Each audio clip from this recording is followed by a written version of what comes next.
ఈ రోజు మేము సూరాయిపాళెం రీచ్ కి government desilting reaches east Godavari, Kurnool, Nellore కొన్ని జిల్లాల్లో నిర్ణయాలు తీసుకుంది. కలెక్టర్ ఆధ్వర్యంలో ఎంత టన్నుకి ఆ డీసిల్టింగ్ డ్రెడ్జింగ్ చేసి అక్కడి నుంచి ట్రాక్టర్లో ఆ రీచ్ కి కన్వే చేసేదానికి టన్నుకి ఎంత అనేది డిసైడ్ చేసి వాటి మీద ఈ బోట్ ఓనర్స్ వచ్చి ఆ డ్రెడ్జింగ్ మిషన్ పెట్టుకుని బోట్స్ పెట్టుకుని చేయాలా.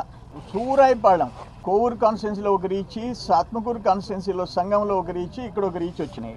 సంఘంకి జస్ట్ అవతల సైడ్ 140 రూపాయలు టన్నుకి, యువతల 128 రూపాయలు 60 పైసలు, పోతిరెడ్డిపాడుకి 138 రూపాయలు. అన్నిటికంటే రాష్ట్రంలో అతి తక్కువ రేటు 128 రూపాయల 60 పైసలు టన్నుకి డ్రెడ్జింగ్ చేసి షిఫ్ట్ చేసి యార్డ్లో పోసేదానికి అతి తక్కువ రేటు ఎక్కడుందంటే సర్వేపల్లి నియోజకవర్గం సూరాయిపాళెంలో ఉంది. అక్కడ సంఘం వచ్చింది, పోతిరెడ్డిపాడు వచ్చింది, సూరాయిపాళెం వచ్చింది. ఈడ ఏంది అని